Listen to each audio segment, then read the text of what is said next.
So it's a new year and you want to make some New Year's resolutions. Hi guys, Coach Chelsea here from FitTRAC, where we help busy parents and professionals over the age of 40 become happier, healthier, and stronger by developing sustainable eating and exercise habits, all done from the comfort of your home. Now, today I want to talk to you guys about how to achieve your New Year's resolutions as they pertain to health and fitness. So first things first, if you found yourself eating a little bit more of those holiday treats than you wanted to, maybe you fell off your diet plan, or maybe you weren't on one when you went into the holiday season, that's okay. I know that guilty feeling. We all struggle with this during the holiday season. And this is a huge reason why health and fitness goals and weight loss resolutions are really, really popular around the New Year time. If you've ever worked in a gym, you probably understand what I mean when I say that January through February or March are huge times for an influx of new customers, a bunch of people who are what we call resolutioners, and that's not to be taken in a bad way. It's a good thing. A lot of people are coming into the new year with this goal to get healthier, so they join a gym. And then suddenly what you see is this slowing down, this dissipating of these new clients. So why does this happen? Why are we always getting this influx of health and fitness and weight loss resolutions in every new year? And then why do they tend to kind of dissipate towards the earlier months of the year? Well, one of the main reasons is that we tend to set these really big, daunting goals, and then if we don't see them, if we don't see those results coming in the time that we want, maybe a couple of weeks or a month or so, we get discouraged and we end up just kind of quitting altogether. It is that motivation that you feel at the beginning of the new year that tends to kind of taper off as you get into the day-to-day regular life. The holiday season has passed, the new year has passed. After a few months, maybe you're going back to your old ways, and then before you know it, it's the new year and you're making a new New Year's resolution. So tip number one on how to achieve your New Year's resolutions this year is to make them realistic and more short-term. So what I mean by short-term goals is something that you think can be achievable in a couple of weeks, a couple of months, maybe throughout the span of this next year. So let's say you don't go to the gym at all right now. Let's say you're not dieting at all right now.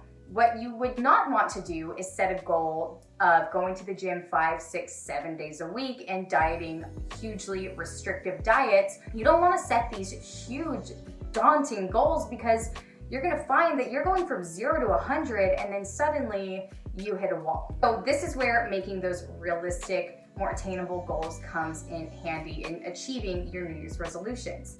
Make a goal to do 2 days a week if you're going from 0. If you're going 2 days a week, say you want to add a third day. Maybe it's just that you're not getting enough sleep or you're not drinking enough water, which I'm guilty of.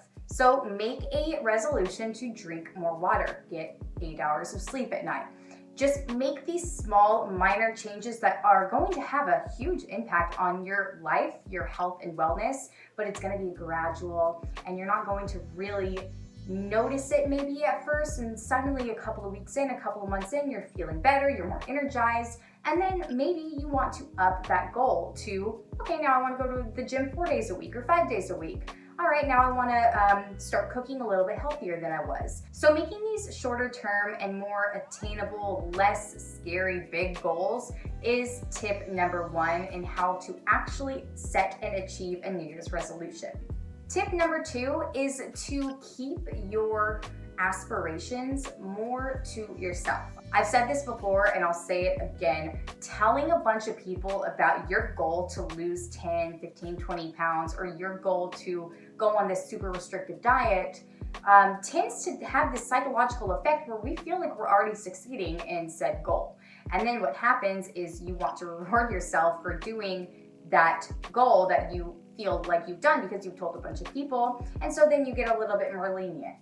And then eventually what happens is people might ask you what happened with going to the gym 3 days a week, or what happened with going on that paleo diet.